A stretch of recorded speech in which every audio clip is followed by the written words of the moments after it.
आदत हो चुकी है तेरी।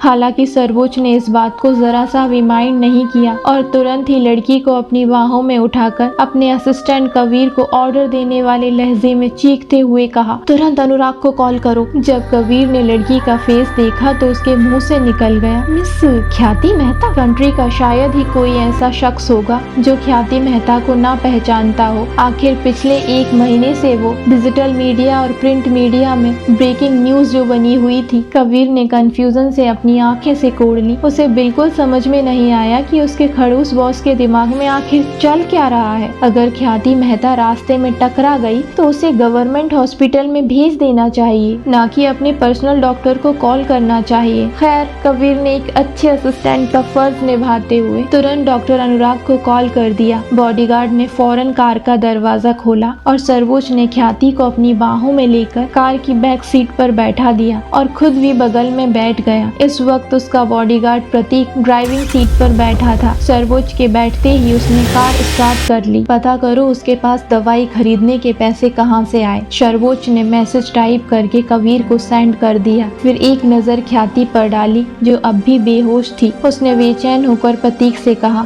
तेज ड्राइव करो। प्रतीक कहना चाहता था, सर सड़कें गीली हैं, अगर इससे ज्यादा स्पीड पर ड्राइव करूंगा तो एक्सीडेंट हो जाएगा। लेकिन उसकी कुछ भी बोलने की हिम्मत नहीं थी। अगर आज इस कार का एक्सीडेंट हो गया तो शायद वो बच भी जाए, लेकिन अगर उसने अपना मुंह खोला तो पीछे बैठा शख्स उसे जिंदा नहीं छोड़ेगा। और वैसे भी अगर आज उसकी जिंदगी का आखिरी दिन हुआ तो उसे कौन ही बचा सकता था। सर्वोच्च ने कुछ भी शो नहीं किया, लेकिन वो अंदर ही अंदर बहुत बेचैन था। वो बार बार अपनी रिस्ट वॉच की तरफ देख रहा था। करीब आधे घंटे बाद कार शहर से दूर एक एस्टेट के सामने बड़े से गेट के पास पहुंच गई, जिसके सामने वीके मेंशन लिखा हुआ था। अंदर एंटर करते ही व्हाइट मार्बल के बड़े बड़े 2 शेर के स्टेचू लगे हुए थे, जिनकी हाइट लगभग 10 फीट होगी। उसके बीच में बड़ा सा फाउंटेन था, जिसका पानी रंग बिरंगी लाइट में झिलमिला रहा था। गेट से लेकर बिल्डिंग तक जाने के रास्ते में दोनों तरफ सैकड़ों फूलों के पौधे लगे थे, जिनकी खुशबू हवाओं में बिखर रही थी। सर्वोच्च की ये प्रॉपर्टी बंगला कम फार्म हाउस माना जा सकता था, जो कई किलोमीटर में फैला था, जिसमें पर्सनल जिम, होम थिएटर, यहाँ तक कि हेलीपैड भी था। अपनी सैकड़ों प्रॉपर्टी में से सर्वोच्च ने इसी बंगले को अपना रेजिडेंस बनाया था और अमेरिका से अपनी स्टडी कंप्लीट करके वापस आने के बाद से वो इसी फार्म हाउस में रह रहा था। आखिर इस फार्म हाउस से सर्वोच्च की कई यादें जुड़ी थी जो उसके दिल के बहुत करीब थी।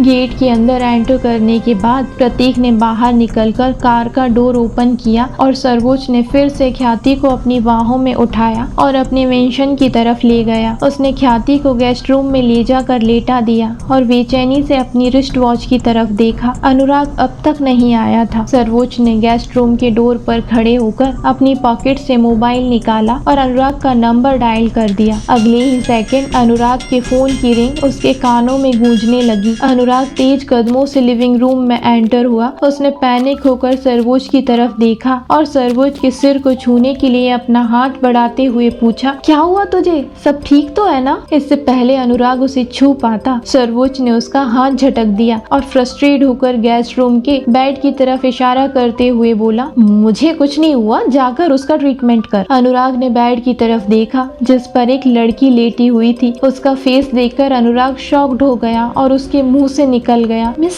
ख्याति मेहता। अनुराग जल्दी से उसके करीब गया और उसका ट्रीटमेंट शुरू कर दिया। अनुराग ने उसका चेकअप किया और एक इंजेक्शन उसके हाथ में लगा दिया। सर्वोच्च अभी भी बेड के बगल में खड़ा था और कंटिन्यू अनुराग को घूर रहा था, जैसे जानना चाहता हो कि उसे क्या हुआ है। अनुराग ने उसकी तरफ देखते हुए कहा, ऐसा लगता है जैसे मिस मेहता ने कई दिनों से ठीक से कुछ खाया नहीं था। वीकनेस, डिहाइड्रेशन और घबराहट की वजह से वो बेहोश हो गई। वैसे फिक्र की कोई बात नहीं है, मैंने इंजेक्शन दे दिया है, सुबह तक होश आ जाएगा। सर्वोच्च ने कोई रिएक्ट नहीं किया और एक्सप्रेशन लेस होकर ख्याति के फेस की तरफ देखता रहा। वो किसी संगमरमर की गुड़िया की तरह नाजुक थी। वो इतनी क्यूट थी कि देखने वाले का दिल उसे प्यार करना चाहे, लेकिन इस वक्त उसका खूबसूरत सा गोरा फेस पीला पड़ चुका था। उसके चेहरे जैसे लाल होंठ सूख रहे थे। उसकी कमर तक लहराते लंबे काले बाल कुछ उलझे उलझे से बेड पर बिखरे पड़े थे। उसकी बड़ी बड़ी डार्क ब्राउन आंखों की घुंघराली सी घनी पलकें बंद थी। गीली सड़क पर भागने की वजह से उसके पैरों में कीचड़ लगा हुआ था। सरोज को नहीं पता था कि वो ख्याति को इस तरह देखकर क्या फील कर रहा था। क्या वो सच में ख्याति को इसी तरह देखना चाहता था?